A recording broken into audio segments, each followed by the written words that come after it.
All right there. Hello, everyone, and welcome to another episode of the World. It looks like there's a technical issue. Imagine that. What's Uh, happened to my computer? It's just turned off. What? what is happening? My screen just says syncing, allocating some resources. We're going to try and How plow did that through anyway happen? and see what happens. If you're in the chat, tell us if anything is wrong, because it probably is, and we'd like to know how to fix it, please. Yeah, well, we're going to plow through and see what happens. Yeah, we're going to talk about Tyranids. We've got obviously an exciting week. We know that this week a balanced data slate is coming. How very exciting. We are not here to talk about what we want it to be and stuff like that because we've done that. We're actually going to do the show I was trying to do last week before Nurgles Rot got its teeth absolutely sunk into me. So yes, I've been very poorly the last couple of weeks, and today is the first day of feeling sort of human. So I really wanted to come back and share that show with you and share some amazing lists, and share, of course, the hero Sam Pope, our Lord and Saviour, who did a wonderful performance yesterday and over the weekend, most broadly speaking. But I am, of course, here joined by JP. JP, how are you doing? I'm good now. I've hopefully sorted out my problems, so we'll see how long I stay online before I die again. But no, I'm doing really good at the moment. Really good. Not been doing a huge amount of Warhammer, but definitely hoping to start to get back into that in the next few months. Yeah. So I was going to say, because your next event is Teams? Currently, assuming all things go correctly and the proverbial following wins, the next event I'll be at is the May ITT in Birmingham as part of 6++. Not sure what team I'm on yet. We'll have to wait and see. They haven't announced them yet, so it'll be interesting to see what happens with that. Yeah, absolutely. I nearly was going to go to that event.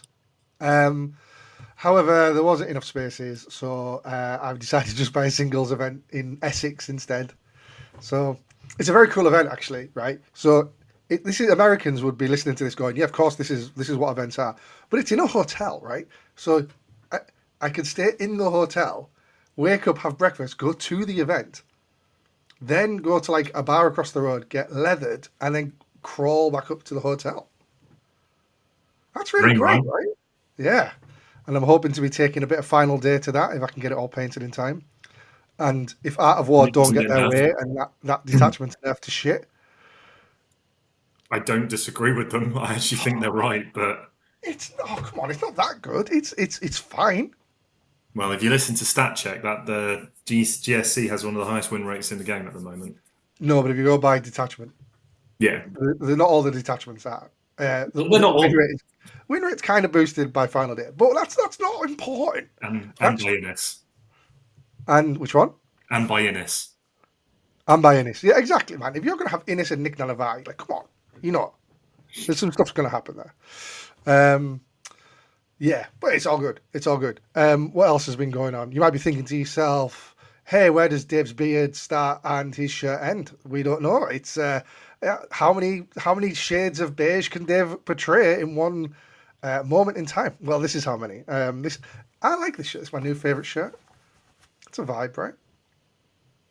Yeah, that's one way of putting it. 6++ shirt is also a vibe. Yeah. Very true. Very true. One other thing I've already given John a bit of a look-see in. I just want to give you guys a bit of a treat. So this weekend we have the 6++ GT coming up. It's very exciting. Our first one. It's in the wonderful city of Barnsley, and you'll be able to see us all there. Well, we are getting a little bit of a fancy dress going on, and I wanted to share a little glimpse of what I will be doing. So John, keep them distracted for a second. We'll keep them distracted for a second. I will try. Honestly, it's so the 6++ is obviously first GT they're ever holding, so it's obviously going to be super cool to see what happens. And all of the 6++ people who are going have also got a. Oh dear God! What the hell's just appeared on the other screen? How good is that? Biophagus, right? That's so right. I mean, there's more to the costume, but I just wanted to give you guys a glimpse of how cool this is. It's a bit like your shirt, Davey. It's a vibe. It's yeah. Thanks, mate. Thank you very much. Thank you very much. Right. Anyway, cool. Let's get on with the show. Let's get on with the show. Cool. I don't think we've got anything else to chat about, so I'll just flip to the next What are you playing at scene. said tournament, Davey? Say again. What are you playing at said tournament? Oh, I'll be looking to take final day. It's not for a month yet because it's the same weekend as ITT. I do have an Oh RTT. yeah. No, sorry, I have an RTT in a month, which I'm planning to take final day to if it's all the same and everything. Blah blah blah. Doesn't get nerfed into oblivion. Exactly, yeah. But I also have a lot of painting to do. So give a great opportunity to plug another thing we're doing actually. So as a channel, we're doing a series called From Grey to Greatness, which is essentially we're all trying to get our hobby game on and just try and get a new army painted up and kind of chronicle along the way. So my army that I'm doing is going to be GSE. So trying to get to the 2,000 points. I don't ever see myself being like a GSE main or anything, but I do like Final Day, and I did get my bonus, so I was like, splosh, splash, splash, splash, splash, buy loads of models, and I found a really cool painting tutorial on Ridge Runners, and it's super cool, so I was quite happy with that. So yeah, very cool. But yes, well, guys, honestly, we've got some really cool stuff to show you today. So look at me, I was on an agenda slide. Oh, I'm so baller, right? Oh, bring work back home with you. Cool. So we're firstly going to look at. I went to a GT. I'm going to talk to you about how I performed at the GT. We're going to then look at a Tyranids GT primer done by our very own John P. Watts, who we're going to hear about also in my Hearts GT review. And it's very funny. I thought I'd share it all with you because John's a very funny guy and he did a very funny thing. Then we're going to look at a quick stat check review of all the data up until last week, the week before last, not including last week. And then we've got some lists for you to look at because of course I do. Right.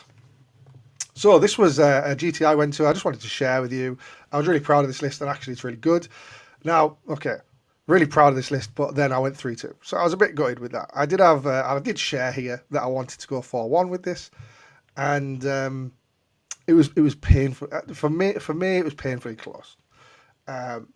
So it was a 30-person GT, came 11th. I had the highest strength of schedule in the event, more than first place. I had the highest strength of schedule. I came 11th. So frustrating. But let's go through my list. So Hive Tyrant with Perfectly Adapted, Old One Eye, Broodlord. We've got 20 Hormigants. We've got a Biovore, 10 Gene Stealers, an Exocrine, 2 Carnifexes with Death Spirit, a Lictor, a Non-Emissary, 6 Raveners, 2x3 Raveners, and a Rupture Effects. What I wanted to do was go against the original grain, or the grain that everyone kind of goes with, which is Invasion Fleet's very defensive list, a very defensive detachment. You kind of sit on your points and go, try and break me down with my 5 Feel No Pain and Overwatch threats. I said, I really wanted to use all One Eye in the Carnifexes. That's a very aggressive unit. You want to be pushing with that unit. So when me and Tom Lohman built this list, and we were sitting there playing with it, and we're like, okay, so how do we make Invasion Fleet aggressive? And this is kind of how we did it. We obviously needed a Norn. Well, I wanted a Norn in there as well because I just painted one. So that's not an aggressive unit per se, but it will definitely score you a third of your points in every game. I know we had that disagreement last time because you're not a big fan of them. But then the other aggressive pieces are Raveners. So I did the silly video on why I like Raveners. But the 2x3 man and 6 mans were really fun to play with. Don't think they're necessarily optimal, but there were some games where they were just awesome, and then other games where they was just a bit. So yeah, right. Well, let's look at the games that I played. I went into a first company task force. Right, I'm laughing. Right, I pull that list. I'm like, oh, guys. First company task force. I've played it once before. It was the worst detachment I've ever played against. Easy game one. This lad knew his shit, right? I said, like everyone said, if he actually would bring a normal list, he would do so well. He built that list and he was like, I am going to make this work. And it was surprisingly tough. Exocrine's bouncing off 4 Wound Terminators with 5 Feel No Pains and all sorts. And I'm like, oh my God. It was way harder than I thought it was going to be.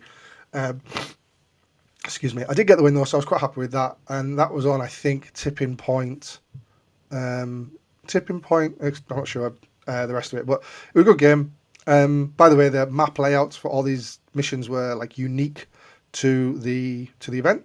So the Hearts GT, they make their own events, make their own map pack rather. Then my second, like, okay, I'm happy with how the event went. Moment of the weekend was beating Yanari. So this chap eventually came second. So I was really happy with that. He came second, and I got an 84-75 win. Raveners did really good work. Gene Sealers did really good work. And the only thing, I did put some notes in our Discord in terms of things I had in my mind when I was trying to like work out this match. Of course, the lad I played, Chris Patterson, really nice guy.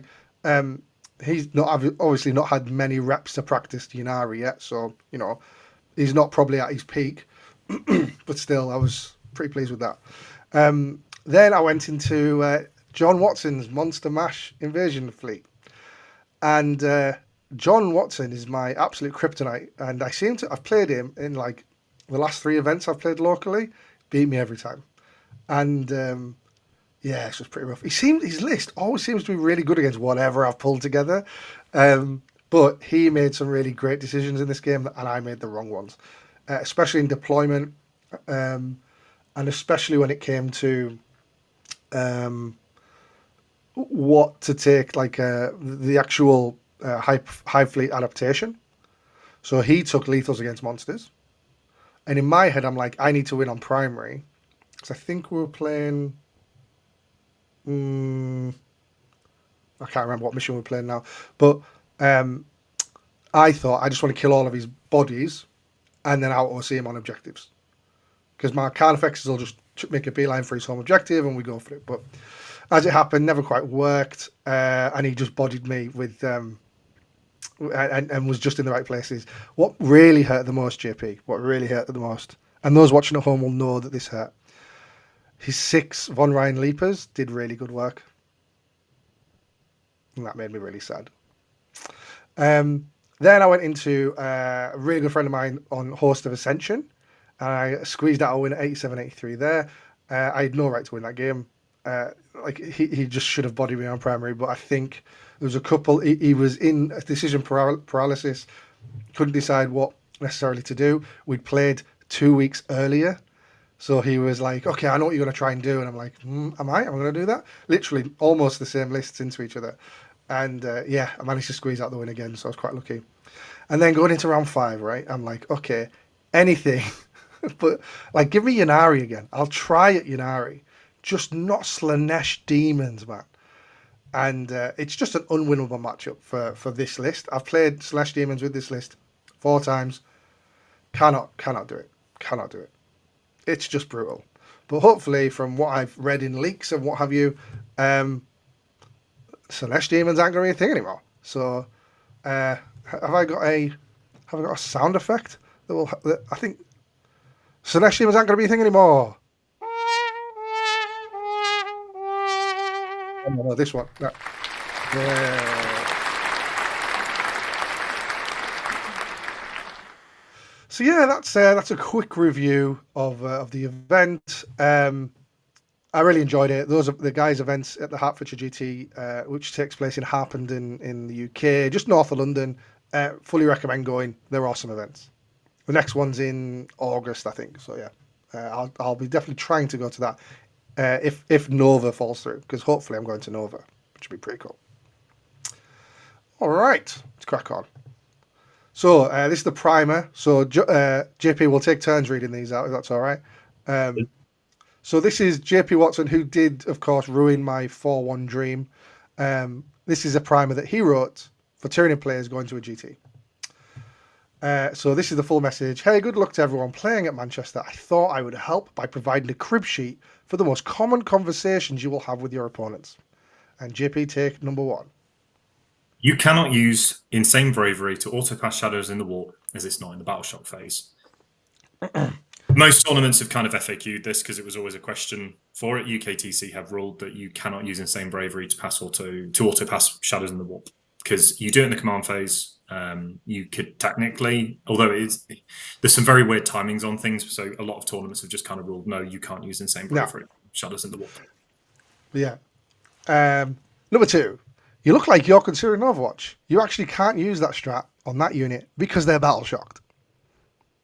I've never come over this because most people pass the battle shock checks against me, even at -2. I had a league game. Another thing, that list that I took to that event, it's also the list I've taken in my league, which I'm 3-0 in, right? Now, when I got my pairings, my 3 games were against GSC, so the same Ascension host list, and it was on what do you call it? The hold 3. You can hold. Take and hold, yeah. And then I had Custodies on Purge of the Foe and Custodies on Scorched Earth, and I'm like, who drew these missions? But I managed to win them all. Now the Battle Shock thing, my last one on Scorched Earth, my opponent just puts Trajan and like 15 scary dudes in the middle of the board, and he can just basically take my home objective the turn after. But I've got my entire army ready to go. So I went, you know what? It's on my own turn. I'm like, I don't know how to get around this unless these are battle shocks, because you could interrupt when I charged him as well. So I went, fuck it, like they're not gonna pass the battle shock. They're gonna pass the battle shocks anyway whenever I do it. So let's just go for it. Everyone passes except the 3 units in the middle of the board, and I just wipe them because they can't interrupt or do any strats. And I was like, this is awesome. Anyway, I'll let you do number 3. Yeah, I don't know why Acid Spray doesn't have Ignores cover either. It's so annoying. It's so annoying that you have to pay 40 points for an extra mini acid effects to give you Ignores cover. Number 4, yeah, you're -1 to hit.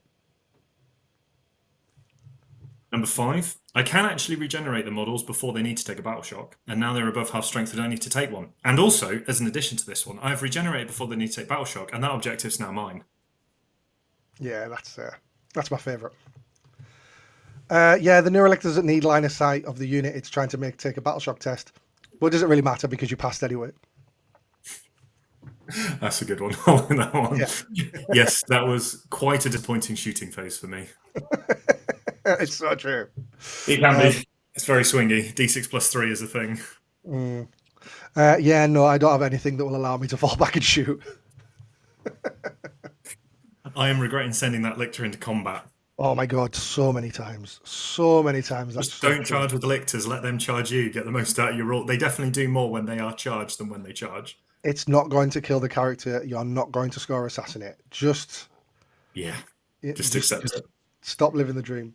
Live the dream of it being charged, as you've likely been able to set up the synapse bubble to give it strength 8. When it charges, it's only strength 7. True. And then technically the Biovore has indirect shooting, but it rarely does anything.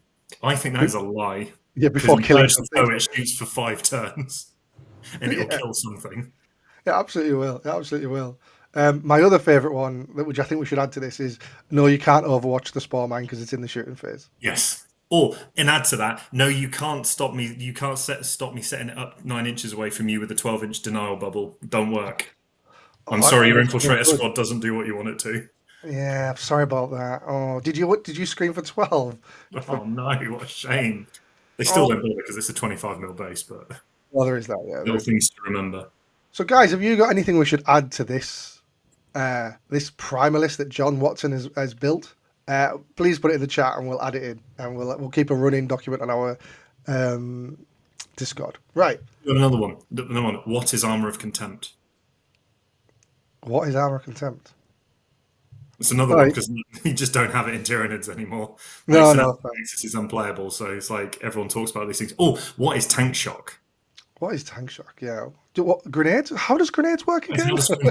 Yeah. I do actually, honestly, the amount of times my opponent goes, I'm going to Tank Shock you, and I'm like, I have no idea what that rule does. You're going to have to tell me how many dice you roll and what it scores mortals on, because I haven't got Scooby. Yeah. Paul Evans, no, it does not work on... It does not work on Spore Mines because they're not coming in from reserve. Nope. It's the way it's worded. They aren't set up from reserves, so and because all of those rules are very specifically worded for denial of setup from reserves, it is just set up in a unit on the battlefield 9 inches away. so it gets around the infiltrator bubble, which is really good. It's a really good rule to remember. Do always share it with your opponent because it is a really crappy gotcha. Yeah, of course. But also, you'll find then your opponent screens a lot of the rest of their deployment because they're trying to deploy to deny a 25 mil single model. And I'm like, Yeah. you crack on, my friend. You crack on. That's it, mate. That's it. Half the time they just go, oh, well, if you draw behind enemy lines, you're going to score it. It's fine. Cool. So I've pulled a little bit of a top line view of the 7 weeks into the new meta in terms of win rates, players, and how that is changed by ELO score.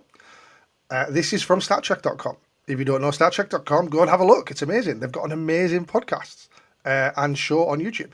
If you already know StatCheck, you're like, Dave, of course I know what StatCheck is. Like, come on, I'm not an idiot. Well, if you like Inez Wilson, why don't you go and watch our fight night last Thursday where he took on our very own Tom Lohman on a game of TTS. Apparently a very fun game. So yeah, nice thing to listen to while you're playing. All right. So we're looking at win rates here. And then we've got all the detachments. Obviously, the one that's missing is Unending Swarm Rip. Hopefully, see you back after this data slate. Maybe, I don't know. If they're in the habit of bringing back to life dead detachments, maybe they're going to bring this one back. Who knows? We've got a simulation swarm at 63%. So that was similar as the last time we looked at this data. 120 players, so not that many, right? Number 4 in terms of players. But the top 10% ELO players have a 56% win rate here. So, hang on. Percentage of games. This is what percentage of games are played by the top 10% ELO people. I wrote this deck a week ago, guys. Apologies. So, 56% of the Simulation Swarm players were in the top 10%. So, what we can say from there is a good portion of high ELO players are picking up a Simulation Swarm. I think it's because it's quite a complicated detachment to play, and maybe more casual players just aren't that interested in regenerating wounds. What do you reckon, JP? I think it also is a very different play style to a lot of what you play with against Tyranids. So when you run into, like, generically, when it's kind of why the Golden Carpet Invasions Fleet list works as well, is because people have got like this whole mentality of like, this is how I beat Tyranids, this is what they do, this is how I play against, this is how I beat them. And they then rock up with 18 Tyrant Guard with Swarmlord Hive Tower, and it's like, actually, I don't know how to kill any of this stuff because it's just a brick wall of bodies. I'm kind of intrigued by that percentage. I'm really surprised that so many people have played it at that level, but I think a lot of it also came out of the big tournaments where they went like 7-1 with a Simulation Swarm. But I do think it's a very hard detachment to play because you've got so many moving parts and a lot of it is range limited. You just need to, you've got a lot of time to play into that. So I think it's an interesting one. I still wouldn't touch it. I think it's kind of, with the way the meta was going, I think Legion of Excess is just is actually unwinnable with the way it's built. But I think it's really good. It just kind of shows that we do have multiple detachments that are playable, and you can go out and win games with it. And the top players are still playing it. Yeah, man. I think that it's really interesting, the variety of lists we've seen in the Simulation Swarm as well. It's not just been one build, which is pretty cool. But no, it's fine. It's weird. I've got no interest in playing it, man. It just seems... Nope, agreed. Oh, yeah, not my vibe. And then Crusher Stampede, 51%, slightly higher than Vanguard Onslaught, marginally, with 201 players, again, very similar to Vanguard Onslaught.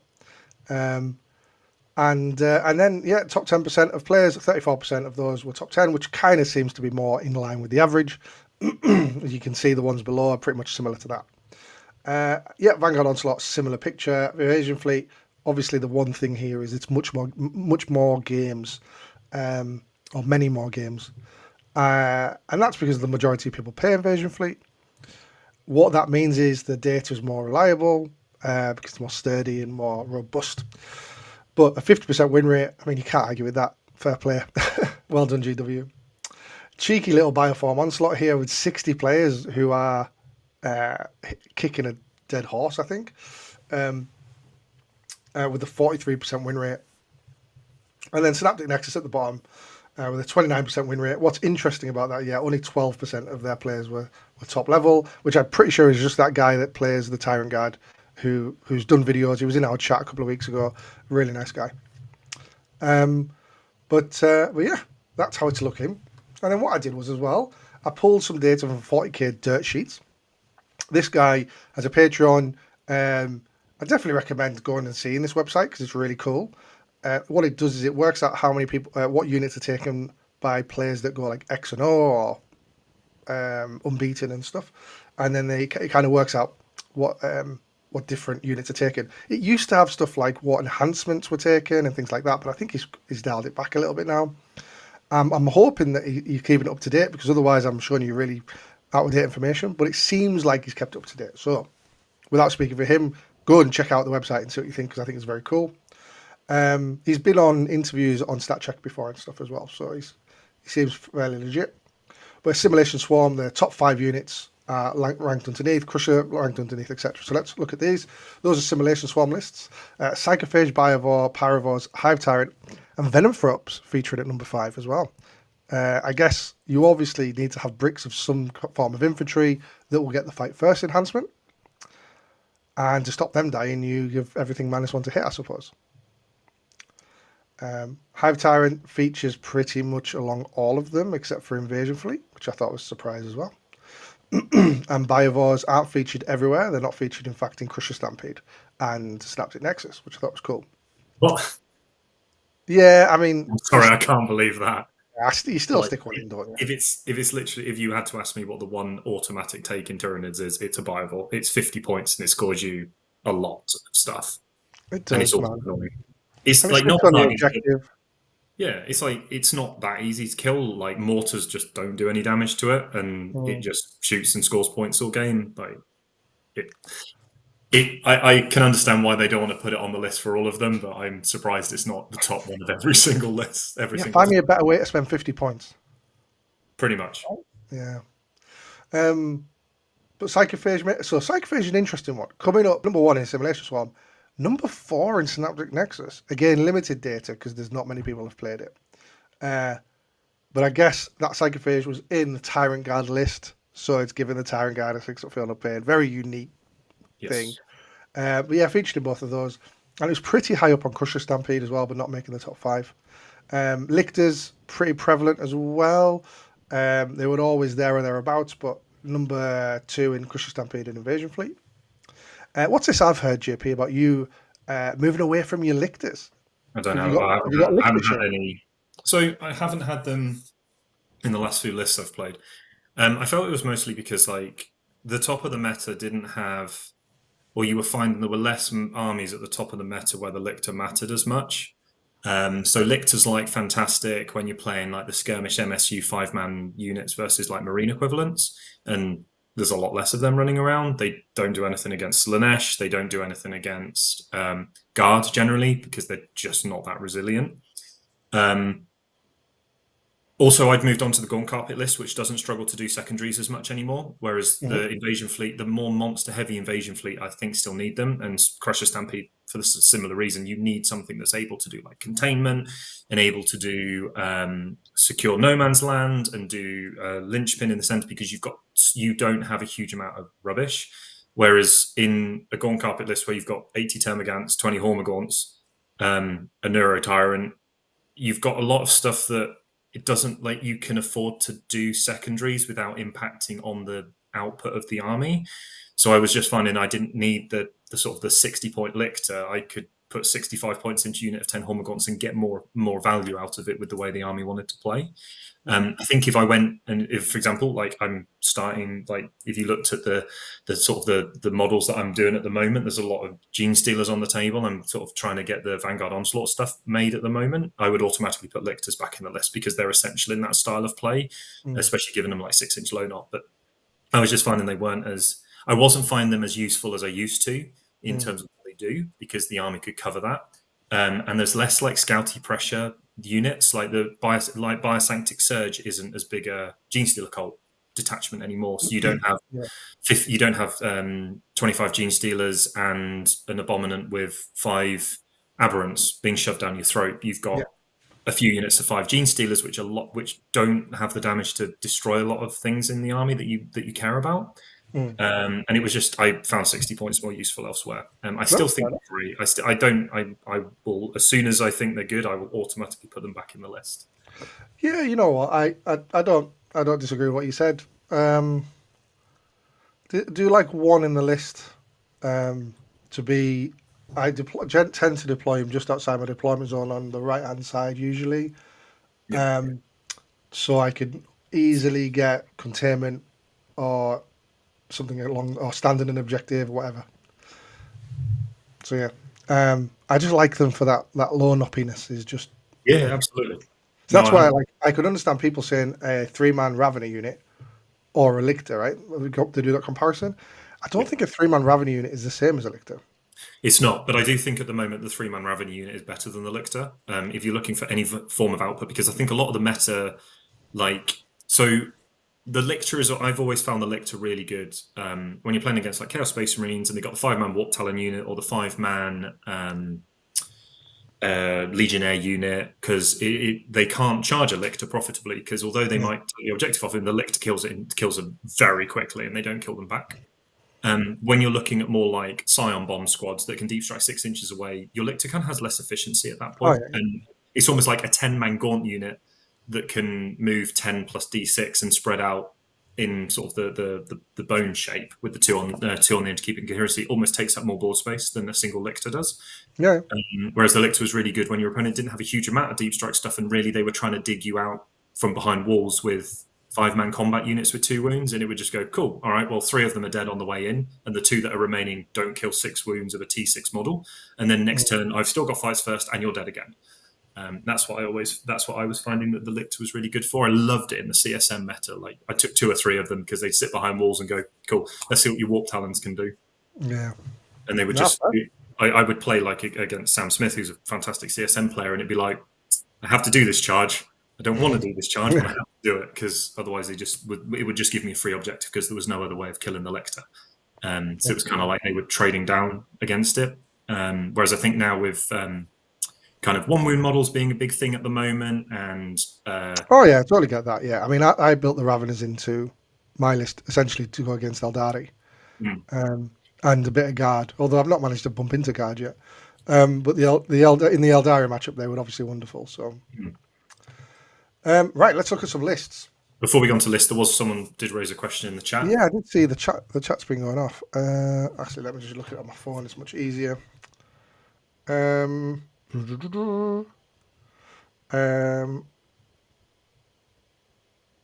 of a noob question. I only have the Leviathan, the Nids from Leviathan, but what would you guys say are the essential units to get? Oh, it's really tough, mate. It's really tough, because if you don't know, Tyranids have, I think, at last count, 46 data sheets, which is a lot. And there's a lot of, like, the detachments offer very unique playstyles that you need specific units to go in and play. You can't drop a Vanguard Onslaught list into a Crusher Stampede list, or a Synaptic Nexus list, or an Assimilation Swarm list.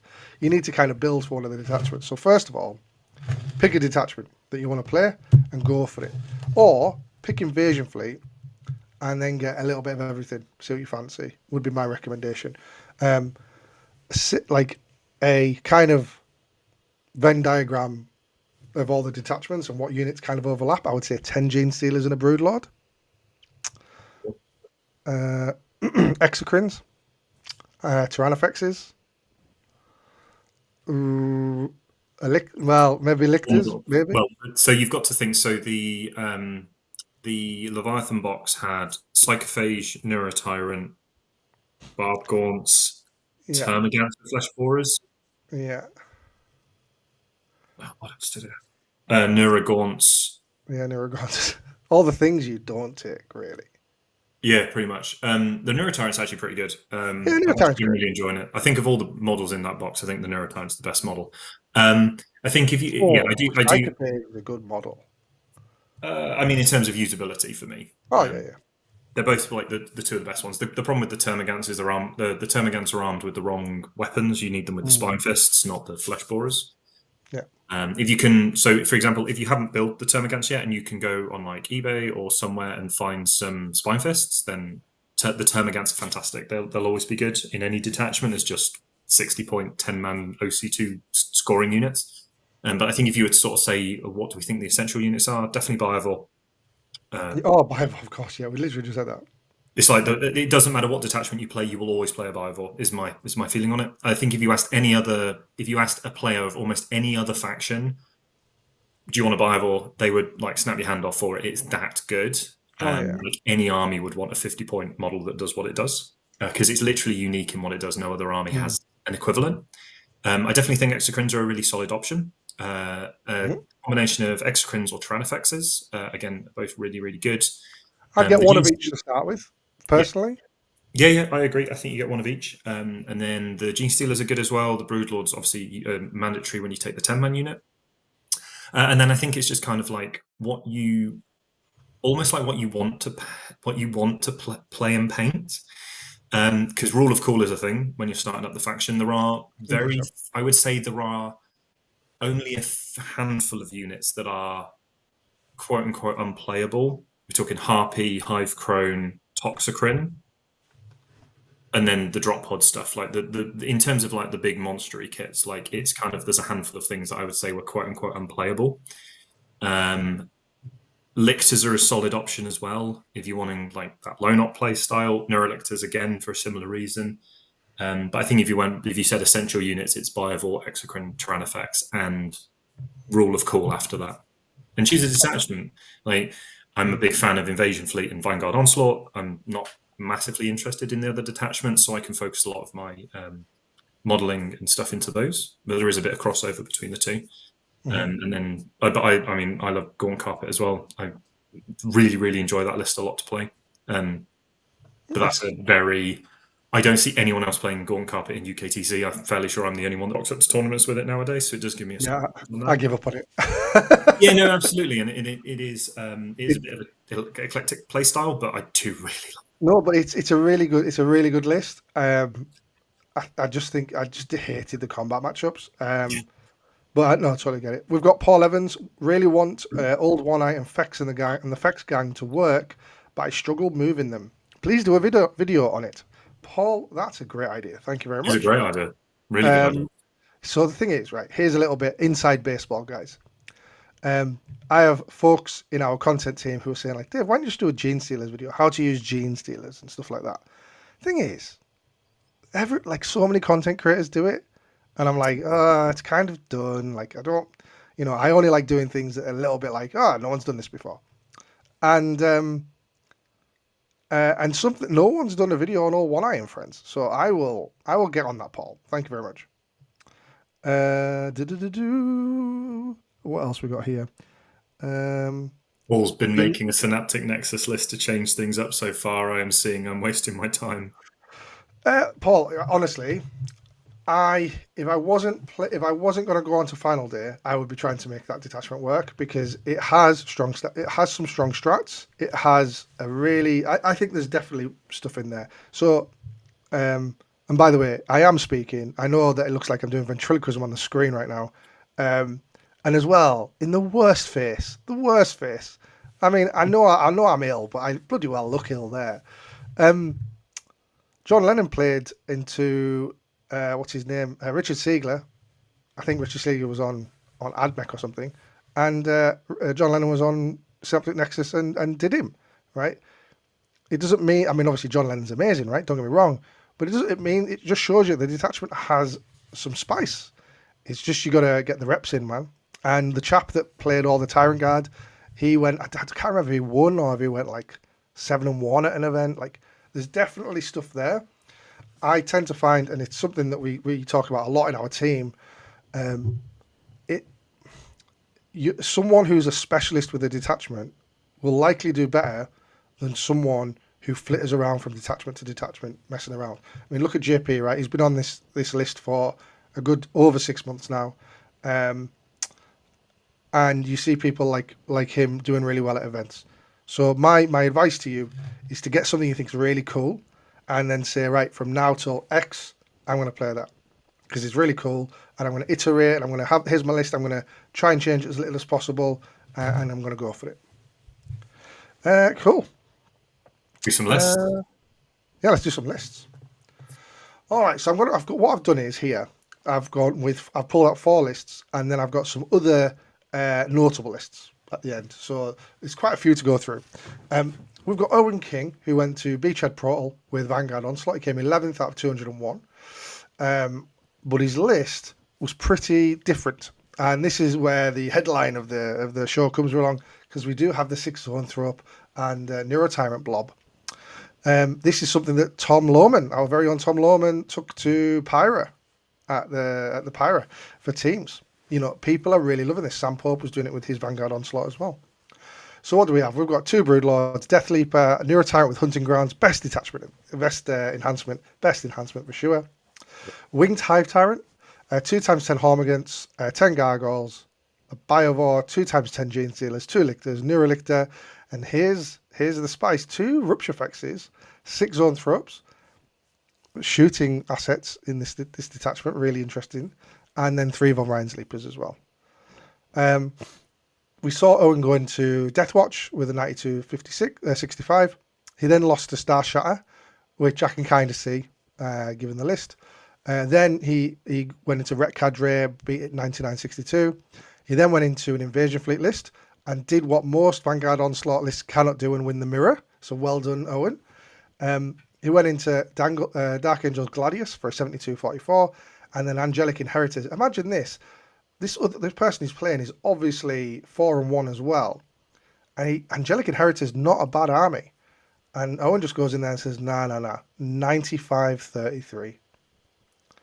Big yikes. But awesome. What do you reckon? I think that Vanguard Onslaught is kind of on the up and up at the moment. I think people have started to understand the playstyle of it a little bit better. It seems like the best natural home for the Zone Throat brick. I think it's very expensive. It's 305 points still. But when you can get it to work, it works. It obviously is so good in Vanguard Onslaught because they have the 1 CP pick up and drop stratagem. And Zone Throats, still being infantry keyworded, are targetable by that stratagem.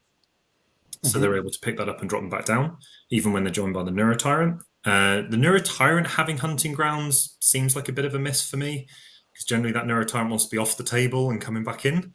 But obviously Hunting Grounds being fantastic against a lot of armies in the game, especially most notably Bridgehead, because any unit that comes in from reserve on a 2+ takes a battle shock check and leadership 7. If they fail, then they lose out on a lot of stuff. They lose out on their stratagems, they lose out on their orders, and suddenly that big Scion Bomb Squad don't really do that much anymore in comparison to what it could do when it fully loads up.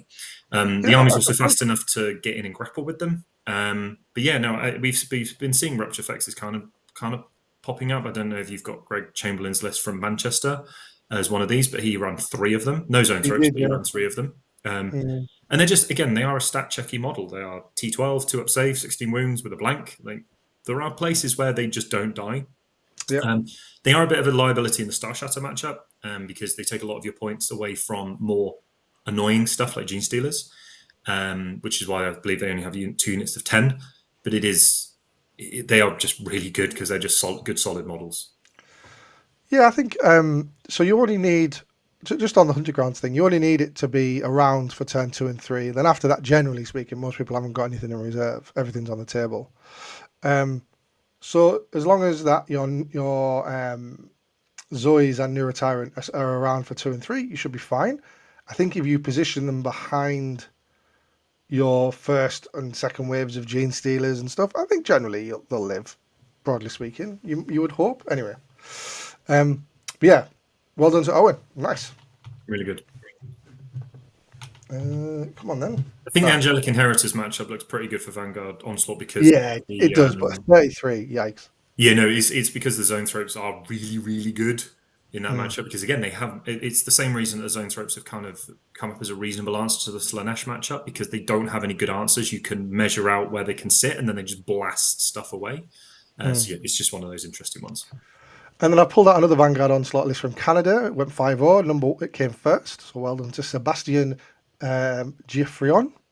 And the list is Death Leaper, 3 Broodlords, Winged Hive Tyrant with Hunting Grounds, 2 Winged Prime, 2 times 10 Hormigants, 10 Gargoyles, so similar to last one. Biovore, 3 times 10 Gene Stealers, a Lictor, a Neurolictor, 3 Raveners, and 2 times 6 Melee Warriors. We're out to punch people, and we're out to put you in your deployment zone, I imagine. So how did he do? Well, he went into Knights with it for an 18-2. He then went into Hypercrypt and 20-0'd them. Sorry, yeah, you guys are using WTC scoring here. He then, the opponent that he went into next doesn't have a list. It was an 11-9. So I don't know if that was a buy or something, maybe. He then went into Votan for a 12-8 and Ultramarine Gladius for a 17-3. So really convincing wins. So well done to Sebastian for that one. Move on to the next one. Right, so Sam Pope. This weekend. Our Lord and Saviour. This guy, right, I'm gonna tell you the truth. I was watching his final game against Death Guard yesterday. I'm coughing and spluttering in my bed. I'm not feeling very well. And I'm like, could this day get any worse? And then Sam Pope looks like he's losing this game. He's well behind on points. It's going into turn 5. And I'm like, I'm not going to watch this. Can't watch my boy lose. Then he bloody pulls it back round. Unless, I don't know if the scores were updated or something, but it, honest to God, looked like he was going to get beat. And he pulls it back because he's an absolute hero. He came first out of 62. He's on Crusher Stampede now. He's a Hive Tyrant, a Neuro Tyrant, 10 Hormigants, a Biovore, 3 Exocrines, a Haruspex, 2 Neurolictors, a Norn Emissary, an Acid Fex, and 2 Tyrannofexes. I think they were Rupture Fexes, to be fair. Yes, they are Rupture Fexes. So all the big chunk. He's not too dissimilar. No, his team's list had, I think, 3 Norns in it, or 2 Norns in it. But no, really, really cool. His first 2 games, he scores 100 with Crusher Stampede. Very impressive. Then he goes into Kauyon for a narrow win, 89-83. Solar Spearhead, he got a 97-57. And then that Death Guard game at the end, he gets an 82-69. Unreal. Well played to him. So, JP, question on this. How is it when I play Crusher Stampede, I feel like a smooth brain, but when I watch Sam Pope do it, I feel like it's sexy again? Because Sam Pope's on a different level to the rest of us at the moment. But I mean, he's applying, obviously being considered for the USA WTC team. Pyro, right? He was at Pyro with Vanguard and went and slapped a lot of people. Obviously, it's teams, so you can get some more favourable matchups. I was listening to the one of the stat check videos where they went over the Pyro run, and like it just sounded like Sam Pope went in and just rocked people and just was playing super well and had really good mentals through the whole thing. And the guy is he's turning into a bit of a Tyranid Legends again. I think he'll be winning the ITC for best Tyranid player this year. Yeah. He's just been performing super well and on multiple different detachments. And I think this is just another example of if you choose a faction and you main a faction, you can win with pretty much any of the detachments. And I think this kind of does really show that. Yeah, I'd be really interested to know what the work he puts in, because I'm sure there must be loads of work that goes into it. He plays a lot. I imagine he plays a lot of games, and I think his brother or something also plays, and he's playing. They were playing the new Eldari at one of the team events recently, so I think he's got some pretty good reps on most things. Yeah, he was playing into final day actually when he was playing in Ari. Yeah. Yes. All right, so well done, Sam. Scott Morris, right? Scott Morris. I've had him on. a couple of times. Really nice guy. Had his lists up. I've played him. He's a great Tyranid player. This list is a little bit left field, and I love it. So he went to 4-1, so 39th out of 339 at the Manchester GT this weekend, or last weekend rather. He's got 2 Broodlords, a Hive Tyrant, no enhancements, an Invasion Fleet, so that's a vibe. Biovore, 2 Exocrines, 2 times 10 Gene Stealers, 2 Lictors, 2 Morlocks. Oh yeah. 2 Rupture Fexes and an Acid Fex. This list is very cool. And I think if you think of it on UKTC and you think what it's trying to do, it's got lots of those damage 1 attacks. It's got all those mortals you can do to little elves. And then you've got your 3, as you said, big stodgy boys who are, the Rupture Fexes and the Acid Fex. It seems pretty damn cool. He went into Ultramarines Vanguards for a 74.58. He then had his only loss, which was by only 5 points against Bridgehead. So there's that. He then went into Champions of Rus with a 95.52. He went into Berserker Warband. Again, not an easy game at all. 86.58. And then he finally, I imagine, was quite happy to see him pull Eldar for his Morlocks. And he got an 80.79 1 point win. Although I'm sure he could have won by more, but he's just styled it out, skidded on the line kind of vibe. But no, he did really well. I think that's pretty cool. Any thoughts on this, mate? The Morlocks are the interesting one. They definitely feel like a tech piece for the meta. I mean, this army Yeah. does look like it's very much teched into what they think the meta is going to be. We are starting to see an increase in the number of Gene Stealer units running around as a reasonable answer to things like Fiends and to Bridgehead, because they are fast enough to get in. Now, being Invasion Fleet, I've always found Gene Stealers a little bit more suspect in Invasion Fleet because they don't have the advance and charge, but they are still they have a really good threat range. They've got the 8-inch scout, the 8-inch move.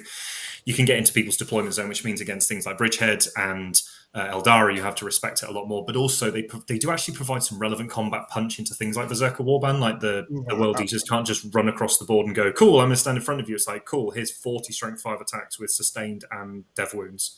So there's definitely a point where it's like these units are pretty good counter punches, especially if you're worried about pressure melee lists. I think in my list, the 10-man with the Broodlord is so powerful because it stands behind a wall. I think Doom Ellen's just mentioned it here. They just feel more defensive. It's the threat of what they can do. Because on UKTC terrain, there's like these walls, so you can just go, right, I'm an inch away from the wall. You can't get near me. No. And then if they put anything in the middle of the board that's valuable in any way, I just jump on it and kill it. And then you can overrun back behind the wall.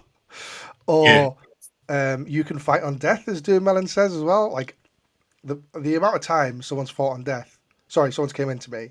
2 out of 6 Gene Stealers fight on death. You go, oh, okay, I'll 8 attacks, re-rolling ones to hit, 6s explode. If you're on an objective, I'm re-rolling ones to wound, and I've got dev wounds. And all of a sudden, they're like, oh, this is going to really hurt. So yeah, no, I love it, mate. Yeah, when I see Scott, I'll be giving a high five for this list. Definitely the coolest list he's written. The other thing the other thing that does appeal to me slightly with the double Gene Stealer brick more than just a single Gene Stealer brick is you get more efficiency out of the crit 5s stratagem. Oh, I've used that. Yeah, target both of them. And I think it's like I know it's 2 CP and you don't really use it, but this is an army which actively wants to use the crit 5 strat. Man, you know what? I forget how good that strat is because you can pick 2 units. I've only just started realizing how good it is again when I run 2 Hornblunt units with the Neurotyrant, where you can send them both out and go, oh, I actually might use this stratagem this time. I put them into that Custodes matchup. I've got your boy Trajan with 4 Warden or 6 Wardens. They've already used the Feel No Pain because I shot a Exocrine at them. And then chose crit 5s on both the Gene Stealers and the 6-man Raveners. 6-man Ravener unit ripped Trajan a new one. It was awesome. Anywho. Let's get on to the next one. So I think we're now into other notable cool lists that I pulled out. So Keenan Elliott on Invasion Fleet, he went 4-1. Just another kind of, I suppose, broadly interesting Invasion Fleet list. We've got Death Leaper in there for a bit of spice. A bit more variety of units, I suppose, but you've also got the 6-man zone throw-ups. I imagine going with the Neurotyrant as well. So yeah, quite interesting. Then we've got, it depends, I suppose, if what would be interesting is if you can use Perfectly Adapted on the unit, because I know that it's controversial. I think you need to ask a judge, generally speaking, if you're Perfectly Adapted on a Broodlord, can reroll the advance for the unit or the model. It doesn't. Well, for me, I'm fairly sure that's cut and dry. It works, but I know people aren't really sure. But when it says this model can re-roll it, the model's still doing it, even if it's with a unit. It doesn't lose the rule because of it. Because I'd be interested to know, like, could you re-roll a hit or a wound roll with a 6-man zone throw-up unit? No, shooting laser beams. No, because it is specifically the model. But when it comes to, so for example, like I would agree that if you were using to do a hit wound or a hit or a wound reroll, then it's or a save, it's only going to be on the model because it specifically says the model. But when it comes to advancing and rerolling advance and reroll charges, even if it still targets that model's part of a Ah, unit. I I don't don't. know, man. I mean, I personally don't see how it's a. And it might just be my ignorance of the way things are written and the way I I don't think you can have it both ways. coming out of Magic and stuff. I'm fairly sure Yeah. that it just works the way you think it will. I don't think you can have it both ways. I think it's either it advances the Gene Stealer unit and you can reroll a hit from the unit shooting, but Double that's check with just the judge, but I would generally rule that it works the way you think you would yeah. want it to work. But again, I don't judge tournaments, and that's just my personal opinion. Mm. Then we've got Kevin Davis. Kevin Davis with Crusher Stampede, another regular feature on the channel.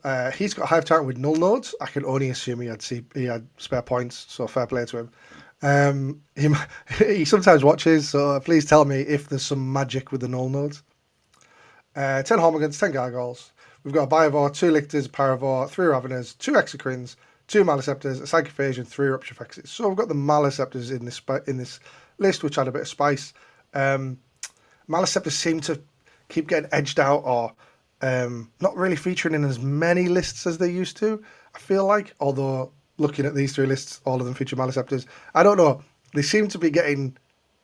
They seem perfectly balanced because they make it into some lists. They're rarely featuring 3s. I've said that, and the next list has got 3 Maliceptors in. All right, I know. But they seem to be, I don't know, less ubiquitous as they used to. Let's The move on AP's to Cali.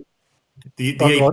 AP's a problem being AP2, and they don't ignore cover, so they don't do Yeah, a lot of stuff. But also, the damage 3 is less. I feel the damage 3 is less relevant right now. yeah. Exocrines just exist because they're just so efficient for 135 points. Mm, Um, whereas Maliceptors have a lot more. I think have to jump through a lot more hoops to be as good. Like when you're playing against like a CSM meta or a very Space Marine heavy meta, and obviously, hopefully, we see some changes to the way the Oath of Moment works because I think they just kind of broke Ultramarines by accident. yeah. I definitely think the Maliceptors might come back if you see a lot more like 3 wound combat armies, which are MSU equivalent.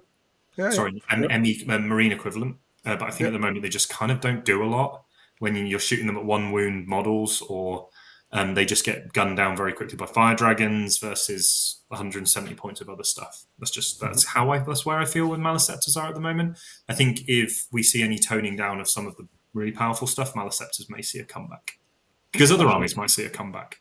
No, absolutely. It's we have tools for lots of different metas, don't we? So it's built into that. Which, by the way, Jim Jong Un, I hope you're good at buying plastic because whatever happens in the meta as Tyranids, we adapt, and unfortunately that requires buying new models. Um, I think Callie Abrahamson, of course, I couldn't miss this list out because it has 5 Barb Gaunts in. So it's a fairly standard Invasion Fleet list. It does have Death Leaper in as well.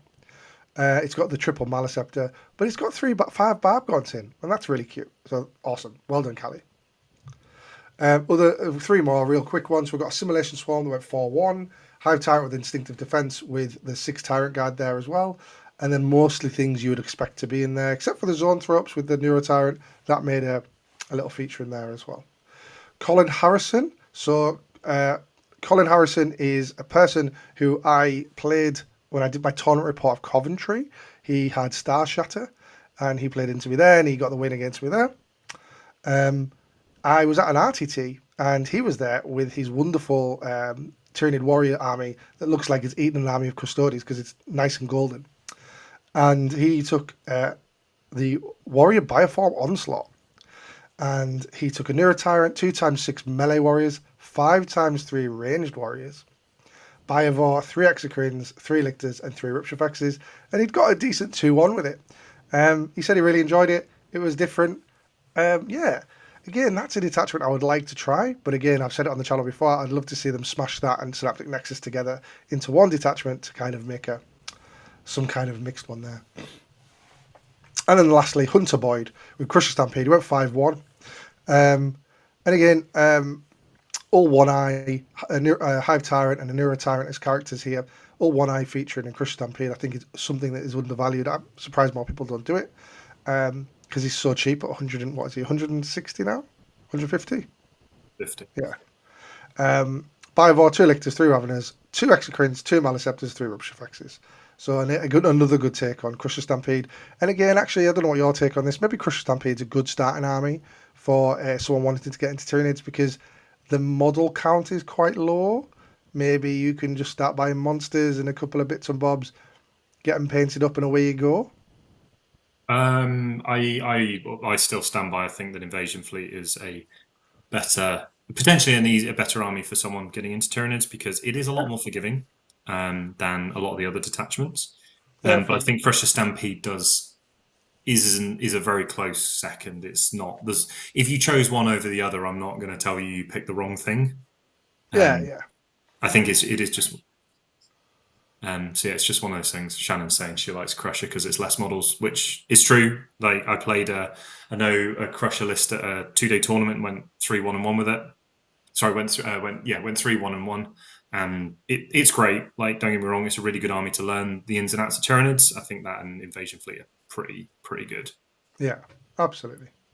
But I think Shannon's also kind of off the Invasion Fleet train when I said I've got 80 Termagants and 20 Hormagaunts to paint, so Oh, that you might have also still changed something. made it. You must have made a hole in those now, have you? They're all made. Oh, for God's sake. It's fine. Sean, I'm I trying. did. I don't want to put pressure on, right? I did my 120 in a week. I don't think I'm doing 120 in a week. I'm going to try and make a bit of an aim to do a lot more modelling and painting to try and get through all the models I've still got to make. Mostly that I think it's kind of trying to work out now what is the best thing to get painted to put a whole army on the table. And then kind of focus on that because, so for example, Vanguard Onslaught stuff, there's just a lot less to paint at the moment. Mm-hmm. And then it's kind of like, or do I just carry on playing monster mashy things? It's kind of that's where I'm kind of at with modeling at the moment. It's trying to work out what I'm going to enjoy, what might be good at the next team event. Obviously, the balanced data slate may or may not change things. Again, I literally don't know. I have hopes of what the balanced data slate does, like I always do, but you just never know anymore with mostly I'd say you never really know with the Tyranid changes. Because the book itself has such good internal balance. Like we are seeing at the moment, 3 significant detachments that are reasonably different. I would say Vanguard, Onslaught, Invasion Fleet, and Crusher Stampede are kind of the big 3 at the moment. So we've got 3 big detachments that are all pretty different. What other army can say that? So counterpoint. Sorry, because I know we're at time really, but counterpoint to that. Is there really good internal balance, right? Because we've got 46 data sheets, and I don't want to. I might be quoting the great Hristo here. Well, I forgot what he says. He says something like 5 of them do damage, and the rest of them are just stuff. You know, like you've got rupture cannons, you've got exocrines, and they pretty much feature in most lists, right? Yep. You've got a hive tyrant. I think the detachments, yeah, for sure. He has. I was always kind of like, yeah, there's probably variety.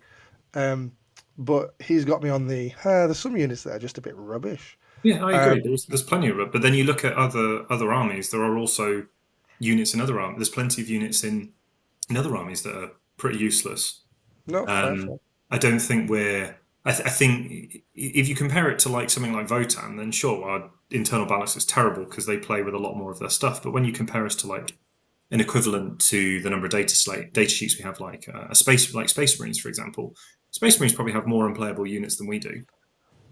Oh no, 100%. All right, let's go to some of these points at the I agree end. with you, 100%. All right, Simon Lawrence, what would make a Screamer killer worth taking? I've got 2, and they never see the light of day. Love him.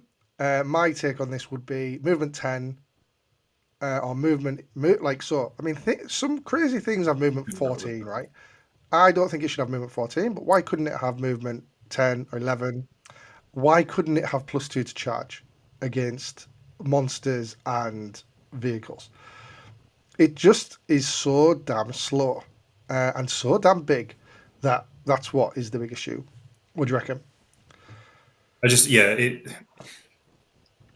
think the thing with Tyranids at the moment, and it kind of echoes itself down through like Toxicrins and through like the Harpies and stuff. Either they're not resilient enough for to get to combat like a Screamer killer. It has a 2-up save, but that's all it has. It doesn't have a huge amount of resilience, or it doesn't have the rules. And I think that what I don't want to do with Tyranids is get to a point where they just keep decreasing the points until you just take it because it's a cheap body. Like a 100-point Screamer Killer, you're going to take because it's a 100-point Screamer Killer. Like at 100 points, you're just taking them because it's efficient for its points. Doesn't mean it's good. And I just want to echo some of the other thoughts that other people have had on Tyranids. And I think Tyranids need a little bit more work on the data sheets than potentially on the points. Like Shooty Warriors is another great example. At what point rate do 3 Tyranid Shooty Warriors just become so like good enough for the points that you take them versus it being a good data sheet? And I think that at the moment we're just looking at a point where we might get to a point where they for example they decrease 3 warriors to 50 points, and it's like, oh, I'll take them for 50 points. They're rubbish, but they're 50 point. More like 15 T5 wounds for 50 points. Yeah, happy days. I'll take that because they're so cheap. They're not good, and they're not being taken because they're good. They're being taken because they're just point sufficient.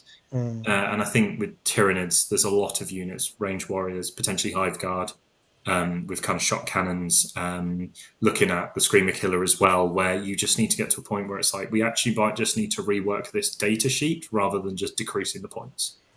Yeah. Nice. Well, I think that brings us to an end of the show. Thank you very much, JP. Excitement. Hopefully we get a data sheet soon. Be exciting. New things to talk about. Be nice. Davey's just disappeared offline. I don't know where he's gone. Literally, he sort of got rid of his PowerPoint and he's had enough. So he's off the screen. And like the Doom said, I think it's just too squishy. 12 wounds you made in business. Yeah, so it's looking at maybe doing the data sheet. I think Davey is still in control somewhere in the background, but it's just sort of disappeared off the screen. Yeah, basically, Davey's decided to end it. We're still live. Hoping it'll come back soon and we can actually end the show. But we can't hear you at the moment, Davey, if you're trying to come back to us. Oh no, he's gone.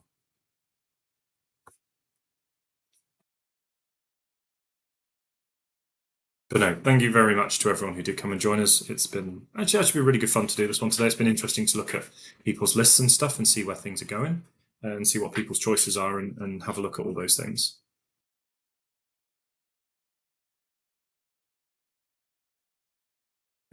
It's one of those things. Technology is both the best part and the bane of our existence. I actually don't have a way to end the stream. But good night, everyone. It's been really nice having everyone along, and we will see you for the next Bug Watch.